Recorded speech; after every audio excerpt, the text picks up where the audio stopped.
Hey everyone, you're listening to The Talent Revolution, where we believe that focusing on quality over volume and being different, not better, is the right way to hire the best humans and build stronger teams. To help you do this, I go behind the scenes with forward-thinking recruiters, employer branding experts, and people leaders that are making a huge difference to their organizations. Today on The Talent Revolution, we're chatting with Chantal Cassin, Talent Acquisition Manager at Propeller Aero. Chantal, thank you so much for joining us and thanks for your time today. Would be great if you could just give the audience a bit of a brief introduction into yourself and to the company, and then we can dive in and start learning some lessons from you. We are a software company based out of Sydney. We have offices in Sydney, Denver, teams in Amsterdam, in Manila, and soon to be in Vietnam as well. Basically, what we have is a software platform that allows our customers to track earthworks in real time on their work sites. Our customers are in construction, mining, waste management, aggregates. We're pretty young, so we've been around for near on 7 years now, but growing really quickly, and it's been super exciting to be a part of the journey for the past nearly 2 years.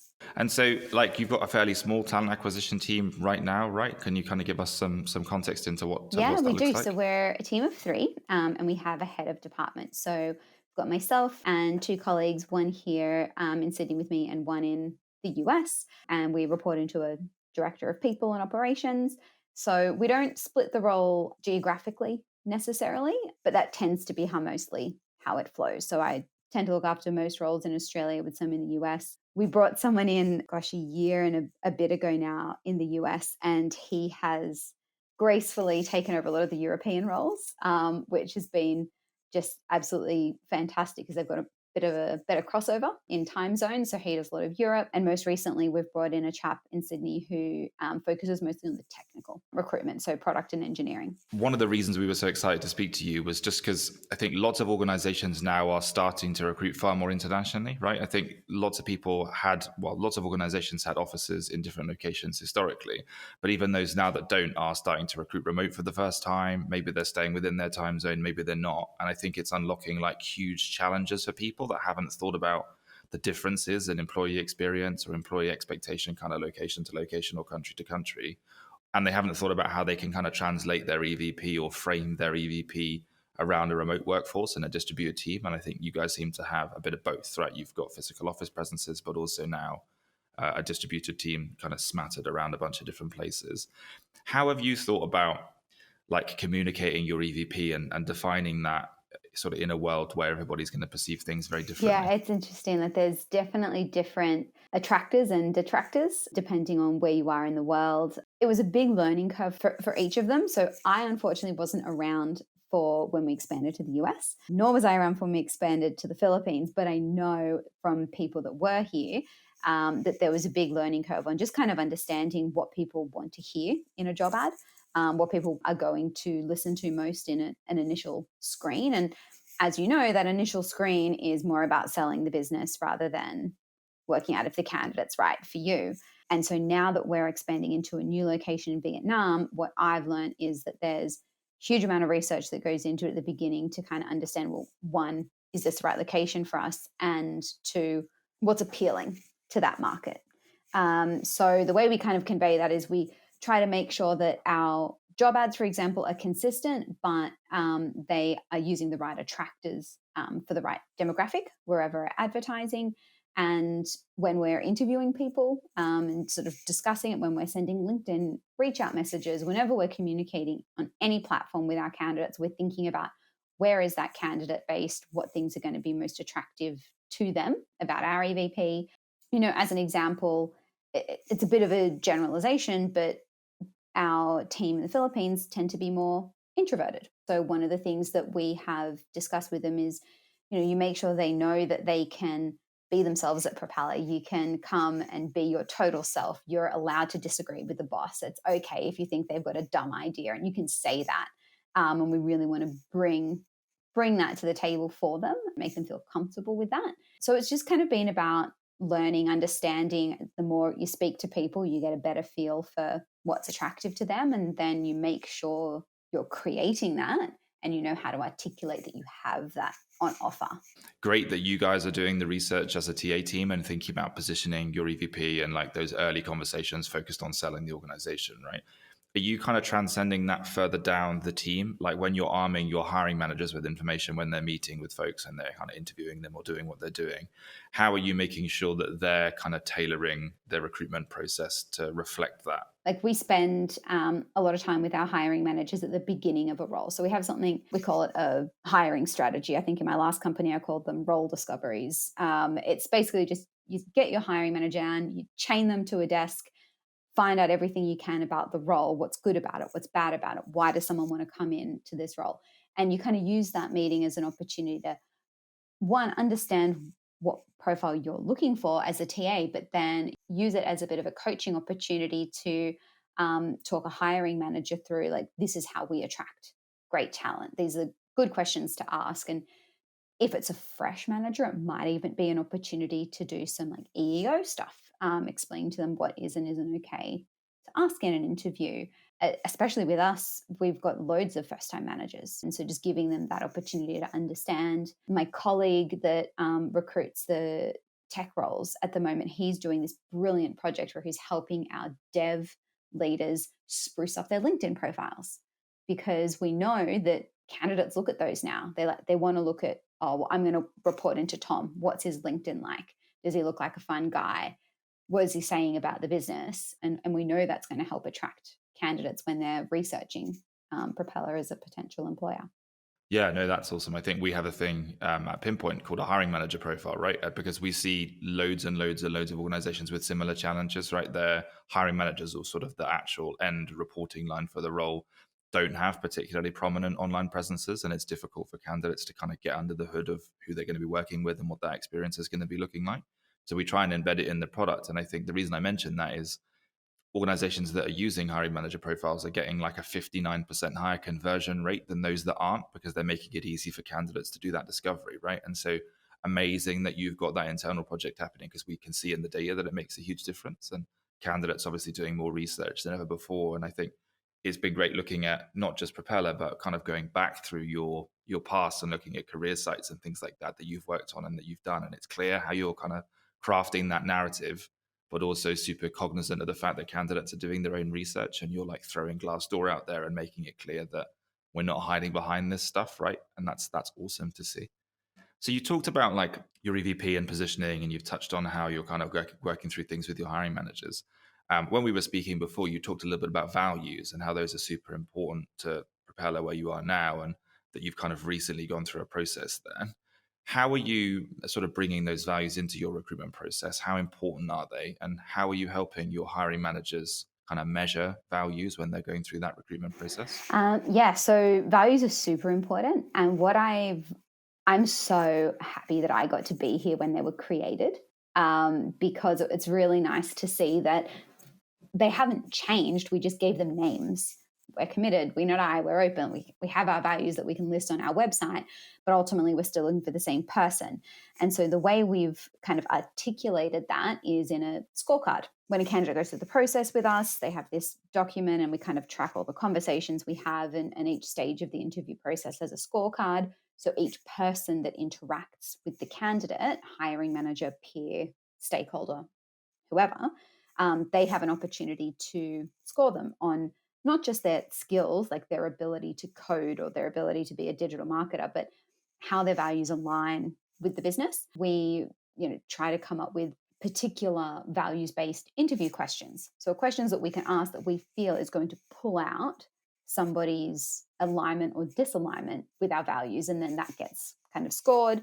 And then, if it comes down to it at the end of the process, we're tossing up between two, gut feels pulling you one way, you peer the other, then we've got some data that we can say, well, this person stage on stage has performed better than the other. And so that kind of helps us to make a When decision. you've got all of these candidates coming in from different places, right? And obviously in this instance, you have some office locations and you have some non-office locations. Like, what does your sourcing strategy look like in terms of like recruiting internationally? Have you got like a completely different approach depending on the location you're trying to fill a role in, or is it driven predominantly by the role and you'll take a candidate anywhere?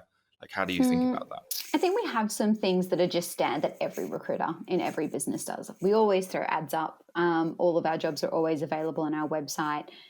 We put a few roles up on LinkedIn. We do lots of passive candidate approaching on LinkedIn, particular job boards that are relevant to that field, like some digital marketing sites, for example, we've posted on before. Some localized ones like Built in Colorado, we're on there. Glassdoor has been a big one for us as well in the past. The biggest difference would maybe be our Philippines team. We have so many staff referrals. It's unreal. I love a staff referral. The feeling when you offer Don't someone we all? and you can go back to their friend and say, mate, we just offered so and so, can't wait for them to start working, is the best. And that's something we encourage across the business, but we just happen to have really great results in the Philippines. So I think maybe that one kind of stands out a little bit, but I would say strategy is pretty consistent in each of the locations that we recruit. Makes sense. I mean, is there so like the staff referrals example is an awesome one, right? And like we all love that for all of the reasons everybody already understands. I think like, is there anything that you've done as you've like recruited in different territories or into a different type of role or a different type of cohort where you kind of learned a lesson from doing that, like staff referrals in Philippines, and then potentially trying to push that more heavily through the rest of the organization? Something we've benefited from a lot recently is tidying up our database so that we can reach back out to people and make a quick hire. So, a role in the US, for example, we just filled was a database person who just missed out last round. That individual had applied. We had just finished the role, great profile, but we couldn't just willy-nilly hire an extra person because we found someone. We had to wait for another vacancy. And so, but that was perfect. I happened to just remember that person. So that was quick and easy. But what we've done is we've tidied up our database so it's really easy to go back and find people. And that has benefited us in every location. It's happening again in Europe right now. My colleague's looking after a role. It's someone we spoke to many moons ago for a different role. And he's now speaking to them for something else. So I think that's probably something that it wasn't intentionally done in one location. It just happened to be something that we've gotten better at lately. And let me tell you, candidates bloody love it. When you say, I remember speaking to you and you meant it when you said you would keep them in mind, like it's such a throwaway comment. Oh, sorry, Tom. Maybe next time I'll keep you in mind. I'll keep you in the database. Anyone can say that. When you genuinely mean it, candidates really appreciate it. Talk to me a little bit about the team, right? So, like, we talk a lot about how you're kind of crafting the EVP and how you're crafting the positioning in the market and how you're going out to talent and sort of shaping that EVP and that experience as you go to different locations and roles and things like that. I think, like, one of the most important hires you're going to be making is your own talent acquisition team, right? And they're like the front of the business. They kind of represent the brand in the same way that sales do to prospects. How do you think about building that team? And what is it about your current environment and environments you've been in the past that have kind of made the environment attractive to talent acquisition people? I think so. Talent people are funny because in a recruitment process, we will be your biggest critic, but also your biggest supporter. We're going to be most understanding if like, your hiring manager cancels last minute or I don't know, something, things that we know, gosh, I've been there. That's awkward. And we'll be the most understanding, but also we can be the most critical if the process is poor. And my best friend at the moment is going through a job hunt and she's had people not get back to her, give really crappy feedback, not detailed. And as a TA person, it just kind of scars you from that brand. And so I think that's one of the things that we do to make ourselves attractive to other TA people is we give them a really great experience. We're warm and inviting. We introduce you to loads of people. We all laugh now about how long the recruitment process is. And we know, at Propeller, we do put people through the ringer a little bit. And the three of us now we can all look back and laugh at that. But at the time, it's like, it's so important to meet lots of different people in the business. And what our TA candidates are seeing is a consistent message about the business and consistently warm and inviting people that are knowledgeable saying the same things about the business. So I think that's kind of how we attracted such amazing talent individuals is by showing them that they're joining a good process, that they have the opportunity to improve on. They're not coming into a mess. No, I mean that makes sense. I think so. You talked just briefly, like you just threw this in, right? But you said that you guys at Propeller put people through the ringer a bit in terms of your recruitment process. Can you kind of walk us through like what that looks like? Because I'm sure you had a hand in shaping that, right? Like why does it look the way it looks, and how has that been useful for you The guys? way I describe it to a candidate, because sometimes candidates will often ask, oh, how long's the process? Or oh, how many steps to go?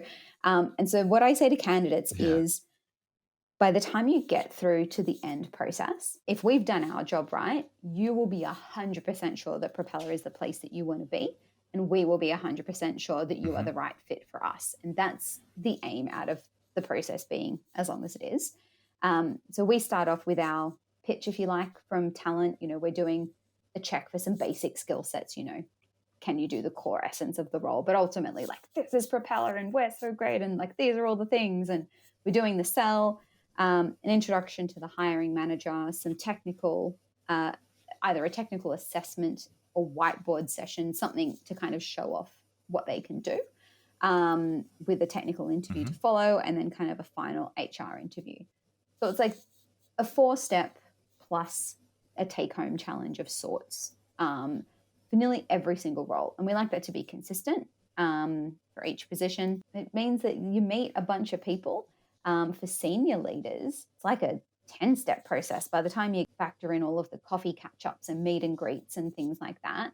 And, if you're bringing in a leader, I think in any business, and this has been any business I've worked in, and I think any that if I was to advise any companies, for a leadership role, if you don't have someone you can elevate into the role, the people who they're going to lead need to have a say. They've got skin in the game. So they've got to have some input. And so that might lengthen the process, Hmm. but better to lengthen a process and have your team be sure than lose 3 juniors because they're not happy with the senior that you hired. So our process might be longer than some, but yeah, by the time you're through it, and if it comes down to like us and another company, I'd like to think that it's a pretty easy decision because you know what you're getting. We try and do that here at Pinpoint, right? Like we spend a lot of the recruitment process almost trying to disqualify Yeah. ourselves, which sounds like super counterproductive, right? And I literally had a call yesterday evening with someone who was kind of taken aback by me. Essentially, yes, there's a bit of sell and there's a bit of positioning around why you might want to work here, but like we are as keen as anything to make sure that we are super transparent around what the environment looks like, what the expectations are. Because I think from our perspective, we're excited to meet with world class people, but the way that we like retain and get real value out of those people is by being like the best opportunity for them. We don't want to misrepresent what we're selling and then have someone come here and be like deflated and underperformant. We want to be like the best stepping stone between where they are now and the thing they want to do post Pinpoint.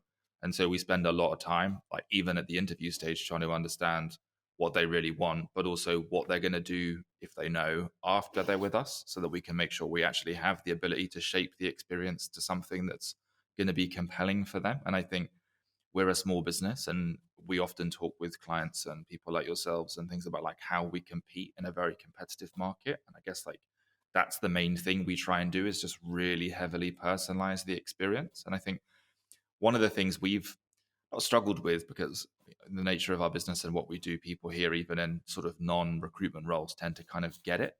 But like something I'm really interested in understanding from you both where you are now and also in previous roles is like, how have you educated your hiring managers and your kind of tangential people in the recruitment process to really police the quality bar and like push back more heavily and like wait and look for perfect rather than just put a bum on a seat? How do you think about that educational Hmm. process? Where I worked before, we had leadership training, and a big piece of the leadership training was on recruitment. And so I used to go in and like Hmm. deliver a couple of slides just kind of on what the recruitment process looks like, why settling doesn't make sense, a bum on the seat isn't going Hmm. to, keep us moving forward, and all of that. Um, and so Yep. a part of it, I think, is drilling that in from the beginning before they even start hiring people. Um, I think it's also just kind of talking to them about what the risks are of bringing in anyone versus, waiting for the right person. Um, but I also Hmm. think it's understanding the urgency level from the hiring manager, like not just telling them, yeah, we should wait, asking them, what's the urgency level on this role? What is the impact on if you get a so-so person versus the right person? Because often talking through that helps them to kind of understand, well, if you get a so-so person, then these are the risks to the business, to the team. You get the hiring managers on board by kind of educating them on you need the right person in the right role at the right time, or it can get a bit haywire if you're just putting anyone in. Um, and I'm definitely a big advocate of that. Like, I would rather wait 3 months. So, like, I don't know, if the best person said that they had a 3-month notice period, I don't know. I'd rather that than just the person who's available tomorrow. I'm not trying to belittle hiring managers. Some hiring managers push back super strong because they know exactly what they want and they know what that looks like, and they're willing to wait and they know what that process entails. I think some hiring managers we work with just need bums on seats immediately because they're in a high growth environment and they feel like, hey, we have customers screaming at us and we need problem solved and I need somebody picking the phone up. And like sometimes that education is harder to achieve than other times. And I guess it's just interesting to sort of see where you've been on that spectrum, both now and in previous roles. But it sounds like you're using leadership training like proactively to try and educate people on that recruitment process, and then just kind of monitoring it super closely, which makes a lot of sense. And I think when it's in the situation where, like the opposite, what you just mentioned there, where they want everything, they want the perfect person, which we call the unicorn, right? When the unicorn So doesn't exist, I believe it's our job in talent to at least try. Like, if you say that you want someone who has these 10 skills, I don't think it's fair for me to straight up just say, nah, that person doesn't exist. Like, I should at least go away and try. So what I tend to do is give myself a measuring point, and I say, look, if I haven't moved the needle at all by 4 weeks, then we enter into something that I call an escalation process. So we escalate the role, we say it's in crisis mode, and that is the point where we start asking the questions like, what have we done? What more can we do? Is the problem salary? Is the problem that it's a unicorn? Is the problem that we haven't put it on LinkedIn yet? Like, why aren't we finding this role? And we kind of go through that with the hiring manager. And then if we look at it and we're like, well, damn, like, we're doing everything right, maybe it's the role. And so it's at that point you sit the hiring manager down and you say, if you had to let go of one of these selection criteria, what would it be? And then you take that out of the equation, you go to market again. Then if that still doesn't work, you maybe put that back in and you take something else out, or you take both out. But it's that kind of, I think you need to give it the urgency of calling it something like a crisis mode or an escalation or something to really illustrate to both of you and to the business that, like, I'm not getting anywhere. And if you as a talent person are throwing everything at it, my old boss used to call it throwing the kitchen sink. You throw the kitchen sink and nothing's happening, something's got to give. And so that's when you really benefit from having a good relationship with your hiring manager, because you can genuinely partner with them and find a solution together. And I've been, I think, really lucky in my career. I've never had a hiring manager that I felt like I was fighting against. It's always been a partnership. You hit the nail on the head, right? Like, it's partnership and collaboration. I think oftentimes when we hear the frustration on either side of that equation in terms of the dynamic, even between talent acquisition people and their hiring managers, it's because there's like a lack of trust in the relationship. And I think the hiring managers like accusing the TA person of not throwing the kitchen sink at the problem and just trying to like defer down to a lower quality person because they aren't willing to hunt for the unicorn. And on the hiring manager side, like the talent acquisition person sometimes thinks they're being unrealistic. But I think if you're communicating and you're showing, hey, we're doing this and these are the results we're getting and this is why that's not working and you need to help us iterate on the process, there's a lot more buy-in and a lot less friction. And I think like where people are doing that well, it's working better for both sides. And also the hiring managers learning as they're going through the process. And hopefully next time you kind of get on the right frame of mind quicker. So like, yeah, again, makes perfect sense. And I think that's like a super useful takeaway. I think just a few more things before we wrap up, right? So like when you're recruiting in these markets, obviously recruiting internationally, different candidate expectations across the board and things like that. Like how do competitors like play into the equation for you guys, if at all? Like are you coming up against people interviewing for lots of different opportunities? And do you have like battle cards or a framework that you're using to help people understand why you guys are the right place to be? Or what does that look like? Yeah, funnily enough, we have more competitors vying for candidates than we do for customers, because the small tech industry is just exploding, right? Like there are tech businesses left, Crazy. right, and center, and everyone Yeah. has cool perks. And what I've Hmm. noticed though in the market recently is people are actually starting to take the piss out of the whole ping pong table vibe. I think it was really cool maybe Yeah. 5 years Yeah. ago, and everyone's like, damn, I don't have to wear a suit. I can play ping pong, there's beer. Now people are like taking the piss. They're like, I don't just want a ping pong Hmm. table. Like I want something more than that. And I think Yeah. how we're doing it may not be perfect. Like we may not be really advocating for our benefits as well as we should.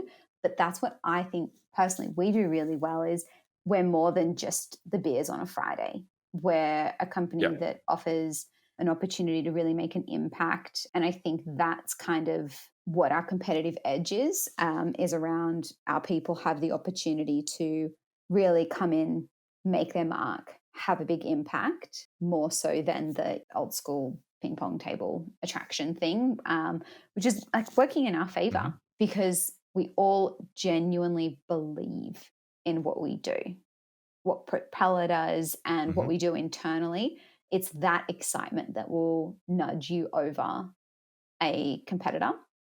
And I have candidates, and it Hmm. was the same in my last company as well. I think a talent person really needs to believe in the product. Doesn't matter what it is that you're selling, but I believe that every work site Hmm. should use Propeller. And I still believe that every small business in Australia and New Zealand should use Employsure. I believe genuinely that they are fantastic products.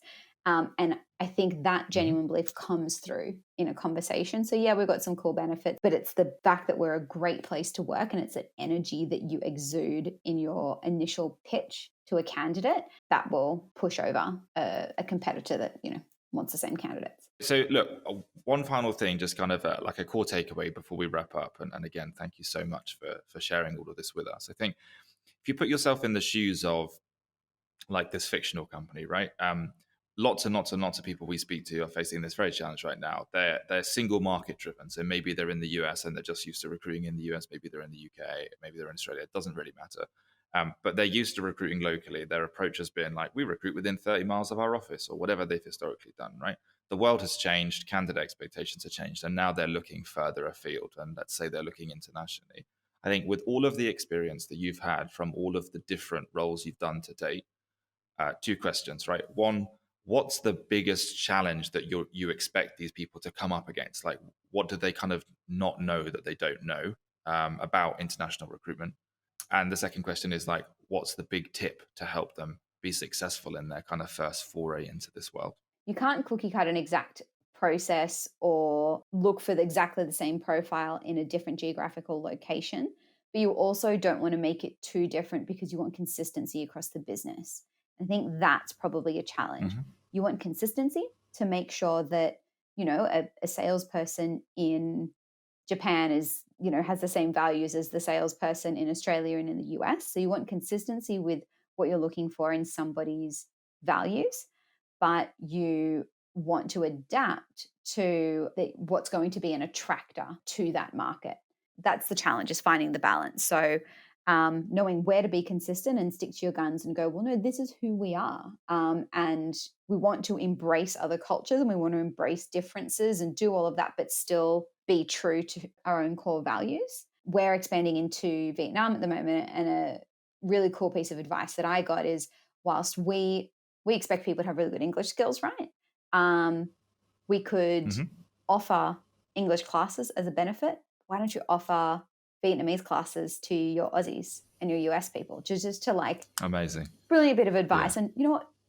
Some people might not be keen on that, but like it's just that ability to show that, yeah, we're asking this of our international people, but let's also learn from them as well, and take something Hmm. from that other location. Look, that's amazing. And I think like what you're saying is that like you're showing these candidates that you're committed to their market rather than it being an afterthought, right? Like the idea of the Vietnamese lessons for your existing team is awesome. I think like what's the big advice for people starting on this journey? So we've kind of identified the problem, and to be honest, you've kind of given them loads of great advice already in your answer to the first question. I think like what one thing I would just dig deeper into, because I think it's really interesting, is you talked earlier about how as you're as you're entering new markets, there's loads of research being done about those markets before you start positioning the roles with candidates, before you start those conversations with candidates. And then obviously the real value is iterating on that as you're having those conversations and kind of testing what's landing with those people and what's not. If somebody's entering a new market for the first time, like, have you got any thoughts or advice for them around where they should be thinking about like researching this stuff, like how they should try and understand what candidates expect in that market before they're talking to them? Before they're talking to the candidates is hard because I reckon that's how we've learned the most is from candidates. And in Hmm. Vietnam, for example, like I'm asking candidates in the interview, so you know it's going to start as work from home because we don't have an office space just yet. What would your preference be? Home, office, hybrid? So there's a few questions like that. I mean, that's a pretty simple one, but like just to kind of give you an idea, I'm asking candidates a bunch of Hmm. questions that I felt like I couldn't find elsewhere. But there are blogs, like there's a bunch Hmm. of tech blogs that I found where people are talking about how they've done these sorts of expansions before. There are LinkedIn articles. Depending on your perspective as a TA person, you might love or hate agencies, but they're a great tool. And you can get a Hmm. lot of insight from agencies in the local area that you're looking to expand to. So I would say that that's a Hmm. really good source of truth as well. Also, I think one of the great things about being in talent is we all have the same kinds of challenges.